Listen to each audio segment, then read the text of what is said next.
All right, guys, so here's another homestead update. It's been about a week or so since I've had one, but my wife came down and visited and had a couple of other things going on, so I haven't had a chance to do an update. Starting with the plants, you can see all my deer fencing, in air quotes. I ran out, so obviously I sort of didn't finish it. Has mostly fallen down, and that's fine. I'm going to come back and finish that off. I actually have already bought some new deer netting, and again, what we're really just trying to do is, you can see the deer have been kind of getting into the tops of it. The lilacs are really struggling, to be honest, and I don't think it's underwatering. I have these watering mats down here, and you can see that they're still squishy. There's still moisture in those mats, so they do have moisture in the soil. I may actually be overwatering them, but I really do still think that the wind and the sun are their biggest challenges right now, so I'm hoping that they'll make it. We have a neighbor that's offered to give us some cuttings of his that are growing locally and maybe a little bit better adapted to this local microclimate. So I'm hoping that that's going to help us out here. And that's a project for another day, though. Again, this was an experiment. I'm hoping it works out, but if it doesn't, it's not the end of the world. What I will be doing is, for my next round here, I'm going to add some soil moisture meters and get a little technology behind this here, so I can see if, maybe we can make some better decisions about that. In my last video, you may have noticed the driveway starting to get a little overgrown, and it was not just getting overgrown, it was getting overgrown with a plant that I don't actually know the name of. Oh, look, we've got a little friend over here. I don't know if you can see the bunny, but this plant here has a pretty nasty burr. It's not as bad as the goat suckers that we've seen near the beaches or in sandier soils, but they are very annoying. The dogs got into them and they spread them around the camper and etc. So I went out and spent a little bit of money and bought myself a lawnmower. That's the box for it right down here. And I really wanted a gas mower because although we're a solar site, it's just, this stuff is pretty thick and pretty high. It's not really what electric lawnmowers are kind of best at doing right now. And true to form, we got this one from this Greenworks here from Walmart, which honestly wasn't my first choice, but it was what they had in stock. And that was kind of an urgent thing I was dealing with. So it's okay. It's not bagging very well. It does last a while on a charge. This is not an official review of it. I will say that if you got a standard lawn in a backyard, it's probably a pretty good product. For doing stuff like this, heavy, weedy, brushy stuff, it's not powering through it super well, and it's definitely not bagging it well at all. So, but as you can see, it did cut it down a fair bit, so that was goal number one. It just left all the burrs on the ground, so the dogs were picking them up with their paws, poor things. Couple of other little minor updates. I got the weather station up on a pole now here, so that is sort of a permanent, semi-permanent installation. We've got our propane installed. I don't know if I mentioned that in the last video, so there we go. Now that is ridiculously sized for a fifth wheel, way larger than it needs to be. It'll probably run that fifth wheel for well over a year, but that's good because it is large enough for the house. They'll be able to tee them for us, so eventually the fifth wheel will be a guest house for us, overflow space if people are visiting, and we want to keep that kind of nice and warm and, hot water and everything, so it'll be able to run that. And the other nice thing about having a tank this size is that propane prices do vary wildly.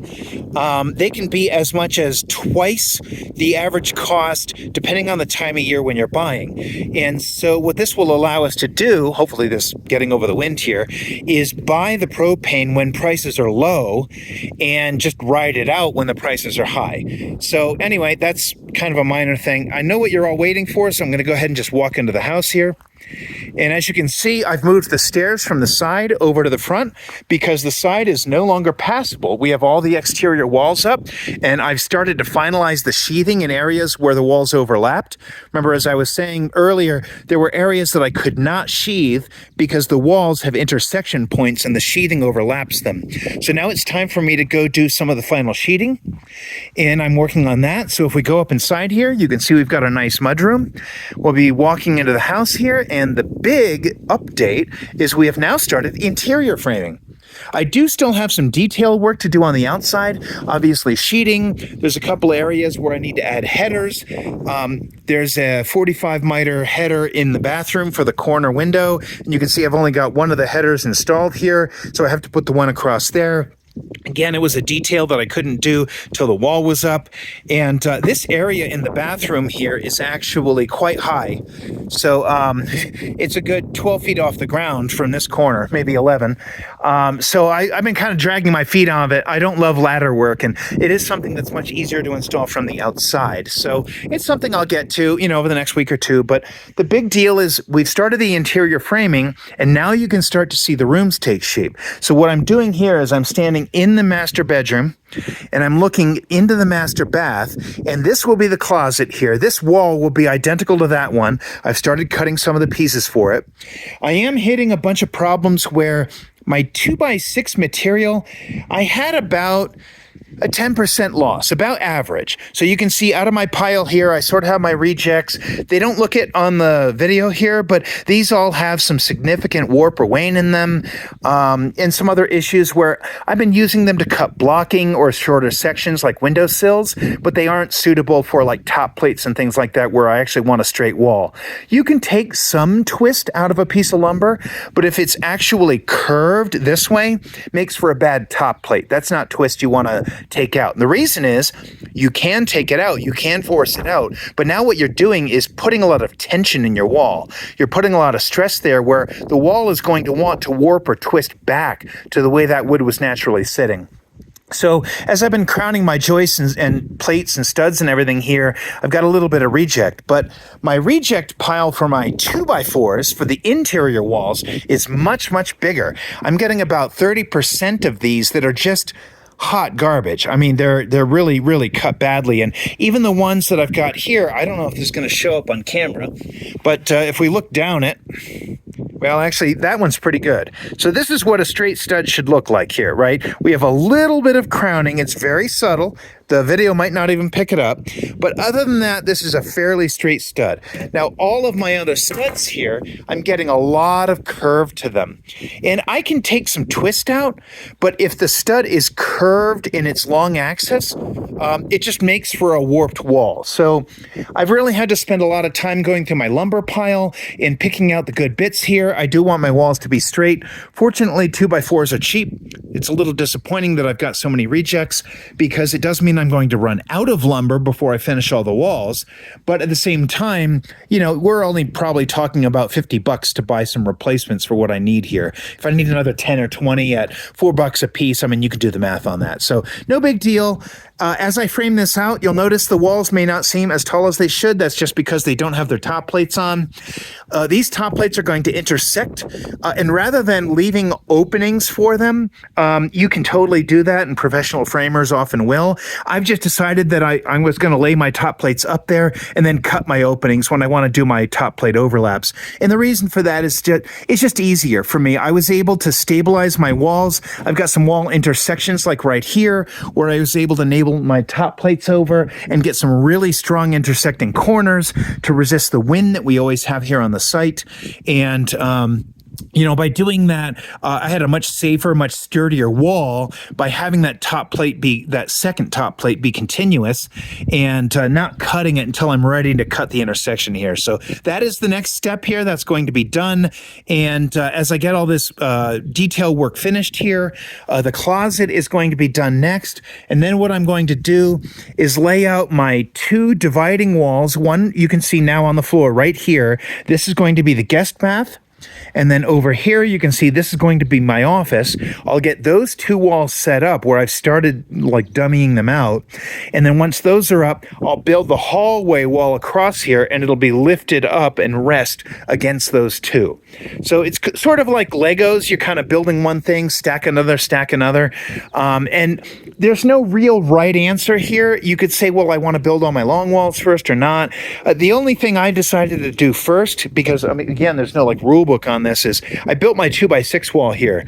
All of the walls interior here will be 2x4, except this one. And the reason is that although we will not have plumbing on the second floor right now, we might want it in the future. Now, this is going to be a wet wall. So in the bathroom here, if you step in, there'll be a toilet here, but there's a drain for that right underneath the floor, right in the center of where we're standing, actually. And this will be the vanity and the shower. So if you can imagine, there will be water plumbed and drainage plumbed all to this wall. And that means it's an ideal spot for the second floor to have that plumbing come down. Now, the problem with a 2x4 is that you're only allowed to cut about a third out of the middle of the stud. And if you do the math on that, remember, a 2x4 is 3.5 inches wide. A third of that is smaller than the 2-code drainage pipe size that you want to have for a bathroom. So you are not allowed to cut the stud out that much to drop a pipe down through the plates. So what I did was I ran 2x6. It's a very standard thing to do. And with a 2x6 wall, you've got enough meat in there where you can definitely cut out a third of that, and it's not a problem, and you can get a 2-code drainage pipe down.